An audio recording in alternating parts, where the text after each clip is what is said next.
President Biden will welcome President Yoon for the White House's second official state visit this week, marking the first state visit by an Indo-Pacific leader during the Biden-Harris administration. This visit also marks 70 years of the U.S.-ROK alliance. We're celebrating the last 7 decades of this alliance, and we're looking forward to the next 7 decades. Under the Biden-Harris administration, the U.S.-ROK alliance has grown far beyond the Korean Peninsula and is now a force for good in the Indo-Pacific and around the world. The two leaders themselves have developed a rapport over the course of the less than 1 year since President Yoon took office in Korea. And they've had a total of 4 engagements already just in that short time. Our economic and people-to-people ties will be front and center on this visit. During the Biden administration alone, just in the last 2+ years, the Republic of Korea has invested over $100 billion in the United States. That is translating to jobs across this country. This includes the Samsung semiconductor fab in Texas, Hyundai's work to build an EV factory, significant new investments by SK and battery plants, among others. The summit will also celebrate what we've been able to do under President Yoon's leadership since he took over. From unveiling its first ever Indo-Pacific strategy to being the first president of the ROK to ever attend a NATO summit, to co-hosting the second Summit for Democracy, the ROK is stepping up around the world.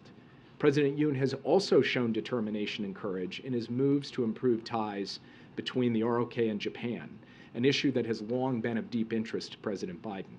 Together, President Yoon and Prime Minister Kishida are strengthening the ROK-Japan relationship in ways that leave us all stronger and have helped contribute to a stronger trilateral relationship among the United States, the ROK, and Japan. This visit, of course, also comes at a critical moment as North Korea continues to develop its nuclear and missile capabilities. The two leaders will have a chance to consult closely on that.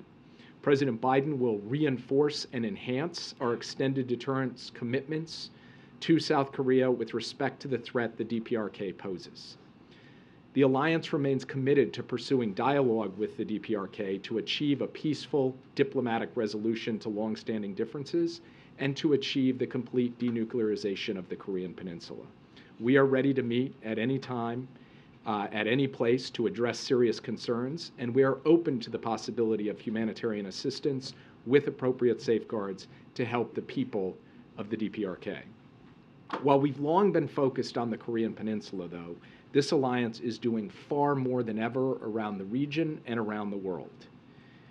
The ROK, for example, has stood fast in support of Ukraine since Russia's brutal invasion over a year ago.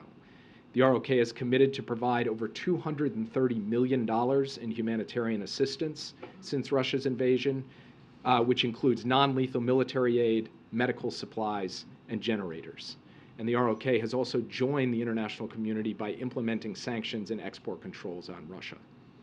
On Wednesday, President Biden and President Yoon will announce major deliverables on extended deterrence, on cyber cooperation, on climate mitigation, on foreign assistance, on investment, and on strengthening our people-to-people ties.